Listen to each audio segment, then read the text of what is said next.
It's no question of if sports and event stadiums breed community. From the exhilaration of a buzzer-beating three-point shot to advance in the NBA playoffs. Lillard, long-range three, and it's good! At the buzzer! Or the chills from the entire stadium singing an artist's lyrics. My lyrical just went viral. To the athletes and fans alike, singing as one in relief and consolation after a comeback win to advance to the Champions League final.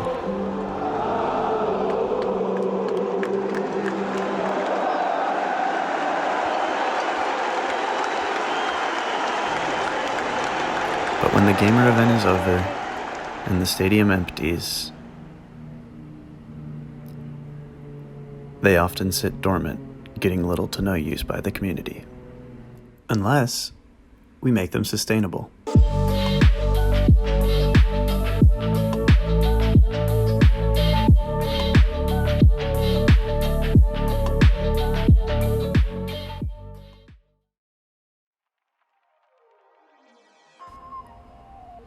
Taking a second look at stadiums and rethinking them as investments for cities has been addressed by professionals before. In the 2018 article in The Atlantic by Rick Paulus entitled "Sports Stadiums Are a Bad Deal for Cities, but Cities Can Fight Back," Paulus makes the case against irresponsible governing by city officials through building sports stadiums and event centers before taking care of the city itself. He says, pro sports teams are bad business deals for cities, and yet cities continue to fall for them. To support this argument, Paulus presents the cases of the Oracle Arena and Oakland Alameda County Coliseum, both in Oakland, California. When these stadiums opened in 1966, together they cost $25.5 million for construction, in addition to $1 million for the land that they sit on, all funded by municipal bonds, which is to say, taxpayers.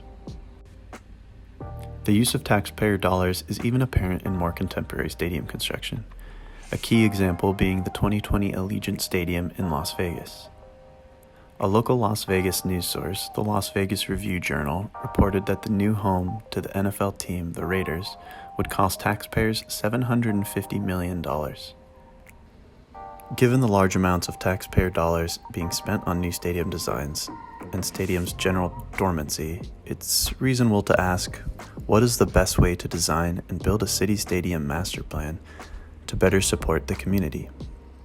Dr. Sven Verbruggen, a professor at the University of Antwerp in Belgium, agrees that stadiums need a new angle. He claims that currently most stadiums are not built from and for the public. In fact, single-purpose stadiums are not very useful today and are outdated incredibly fast.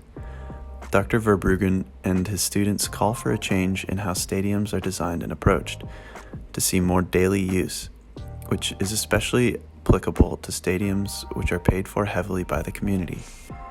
The essence of their work is to make the perimeter of a stadium the common-day functioning city blocks. However, this is not the only stadium master plan design technique that could make the city's stadium more community-friendly. The inclusion of community-centric programs and infrastructure can ensure the daily use of the stadium that has been paid for by that very community. These programs will each have an impact on a combination of issues in the social, environmental, and economic realms. This is how my project aims to inspire future stadium master planning. For my project, I am using Lumen Field in Seattle, Washington as my site. I chose this site because it is local, I can do site visits, and am familiar with the area. I do want to make it clear that I'm not recommending that we tear down Lumen Field. I only want to use its parameters as a familiar site that I could use to display the direction that I could see community-based master plans for future stadiums going. Because ultimately, my goal is to showcase sustainability, community-based designs through appealing renderings. To achieve this goal, I knew I'd need to systematically work my way up to the final rendered images. To start, I began investigating the site from the comfort of my own home, on Google Maps and Google Earth. Although I was already familiar with the area, having been to a few games before, I still used Google Maps and Google Earth as a reference throughout my project for the site boundaries, distances, building locations, orientation, and more. Google Maps also keyed me onto an ongoing Seattle waterfront construction and how it should be considered in the design and flow of my master plan. Next, in order to get the design process going, I used printed Google Maps images under trace paper. This process really helped me better understand the area better, as well as let me begin flowing design ideas quickly. However, I felt as though I needed to do a proper site visit to answer some of the questions this process had fostered, so I grabbed my COVID mask and took a trip down to the stadium to have a walk around. I started my site visit on the north side of the stadium, where I was able to take in the large parking lot with a handful of cars parked in it. On the north side, I also noticed a few people walking their dogs near the grassy patches, and others just going out for a walk. In the northeast part of the parking lot, I walked up the stairs to the bridge that crosses over to the railway tracks, and where the stadium light rail stop is, a hot spot for commuters on game days. Since there is no access down the east side of the stadium, I walked down the west side of the stadium, taking in what could be a new flow of people from the Seattle waterfront redesign and Occidental Ave, which is typically buzzing with scalpers, food vendors, and merchandise on game days. As I rounded the south side, sandwiched between Lumen Field's connected convention center and T-Mobile Park to the south, I felt boxed in and closed off. Ultimately, the site visit was incredibly valuable. I had many takeaways for the next iteration of designs to enhance the sense of community in locations that have so much potential already. I also got a good feel for the circulation of the site, which inspired me to do a circulation diagram to visually represent this. The process of working on my circulation diagram really helped me figure out which areas of the site are having the most concentration. Although not driven by data, by simply practicing this and getting a better understanding, I could begin to see these large circulation spots as areas of potential community-enhancing locations. It also enabled me to locate areas that could use more open space to welcome more circulation. For example, the southwest side of the site felt boxed in during my visit, and during game day is a high circulation area. By opening this area up and really playing into the community experience that this area experiences on game day, this traffic hotspot could become frequented by the community on a daily basis. To begin putting some of these basic community-based design ideas to practice, I began to take my designs into the 3D realm. However, prior to transitioning to 3D modeling software, I needed a more fleshed out plan view of my stadium master plan. Using Adobe Illustrator, I outlined my original hand-sketched plan view and added color and callouts for a more polished look. More on this later. To begin fleshing out some of my community-based design ideas in the 3D world, I first used SketchUp. SketchUp was effective at allowing me to start seeing some of my basic ideas around the stadium, as seen in this axonometric view. Finally, I was ready to begin modeling what would be my final designs on the 3D modeling software Rhino. In Rhino, I imported the plan view of my reimagined lumen field and began fleshing it all out. I split the work into 3 sections: north side, the stadium itself, and the south side. The north and south required a lot of topographic work, having to move and bend and align the vaulted slopes I was incorporating. I also experienced a few iterations of how I wanted the landscape to be inviting and flow while still incorporating the sustainable and community-based features in the design. For the stadium, I didn't focus too much on the architectural shell, for my focus was more on the master plan. I therefore designed the stadium using the parametric Rhino plugin Grasshopper. In Grasshopper, I created a tree path that allowed me to adjust the number of bands stringing around the shell of the stadium to allow me to see and manipulate them accordingly in real time. Seeing it in real time really helped me visualize what my end result was going to be and made manipulating the complex look of the stadium facade much easier. Ultimately, the time spent in Rhino was worth it, for it set me up well for my ultimate goal: presentable renderings of design ideas and inspiration for future stadium design.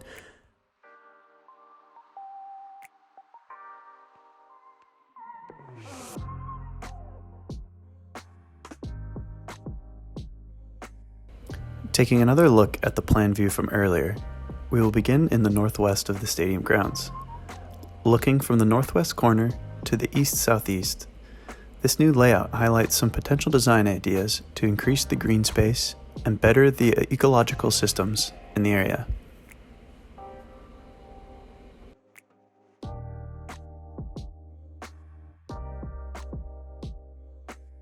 This wetland lake area of the stadium leads patrons from the busy city life into a relaxing green space before making their way to the stadium grounds. This area includes many specific design ideas, including water filtration, wildlife habitat, native plants, a dog park, and increased green space. The ponds are inspired by the landscape architecture firm Berger Partnership and their design of Magnuson Park. They use a group of ponds to naturally filter runoff water before it reaches Lake Washington. The use of native plants in the area, as per the King County Native Plants of Western Washington Guide, increases biodiversity and help the native ecological systems. The solar harnessed from a massive solar array atop the stadium could not only power the stadium, but put power back into the local grid. A lid covering the rail station to the east would improve the circulation to the site and increase the real estate of the area to allow for a much-needed housing or green space. The entire north side of the stadium would be a space where people can enjoy nature. Although often overlooked by stadium master plans, green space can offer a lot to attract people to the area on a day-to-day basis. Jumping back to the plan view, we'll now focus on Occidental Ave. Located on the west side of the stadium grounds, known for a lot of foot traffic on game days, this street could benefit from some more open spaces to cater to the activity Occidental sees. This will allow for better circulation and more community events.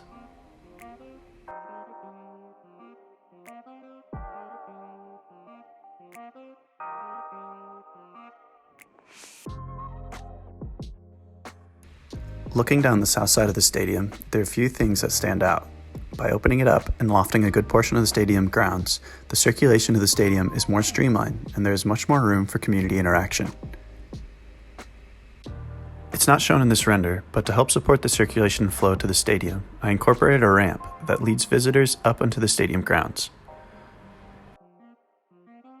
By vaulting the stadium grounds, parking is able to be put underneath the stadium, leaving acres of more space for community and sustainable practice implementation.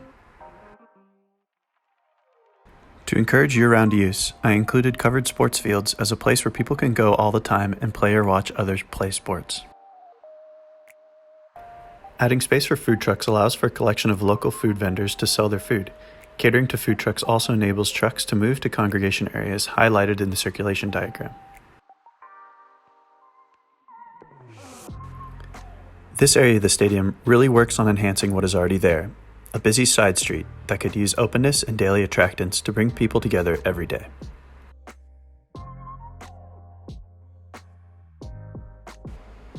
With such a large plot to work with, acres worth of land are now available to make the ground more sustainable. Turning to the south side of the stadium, we find a handful of design inclusions to do just this.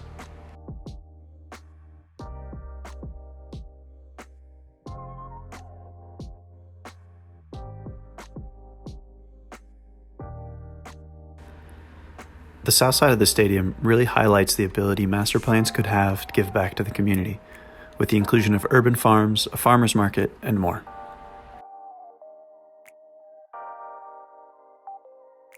Inspired by great urban farmers like Ron Finley and by local pea patches, the idea of urban farming to breed food sovereignty for the community is highlighted by the tiered garden beds.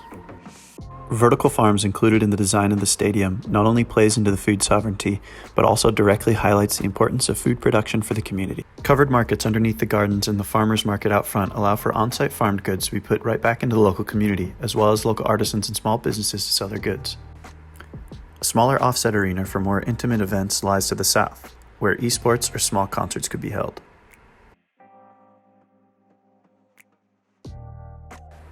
Giving back to the community by way of food production, space to sell local goods, and utility space for events helps add to the daily use of the stadium grounds.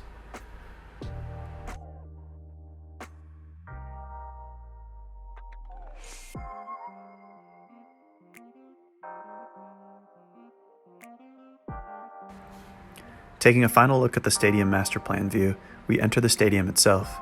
Being such a large building, the amount of good that could come out of it, other than the before-mentioned vertical farming and solar generation, is boundless. As we enter the stadium, we will take a look out of the stadium box window to the field below.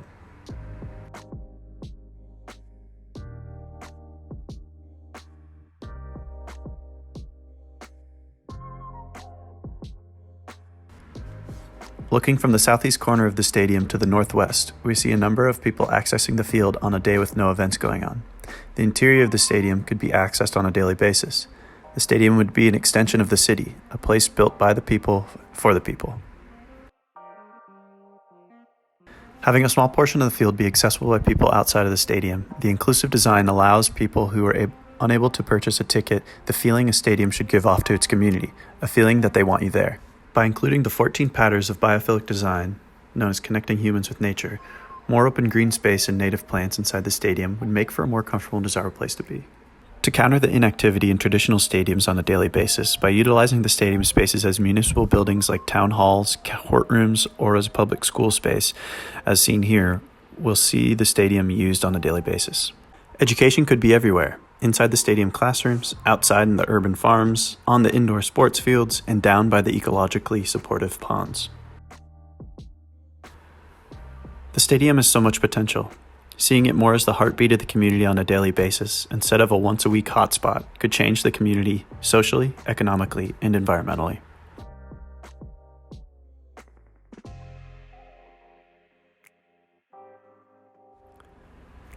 A lot of these design ideas are related specifically to the Cascadia region, or address issues in Seattle. Many of these ideas could be incorporated elsewhere, but major community hubs like a stadium should be very personal to the community itself and be a beacon of the city's ideals and personality. A lot of what I included are good examples of how future stadium designs can be looked at to be more inclusive, sustainable, and communal. But a stadium built in San Diego, for example, might want to include a large water harvesting method to address their drought issues. Ultimately, there are possible ways to make these massive plots of lands in urban cores a lively and more beneficial asset to the community is a part of, a community that, in many cases, pays a large portion of the stadium cost.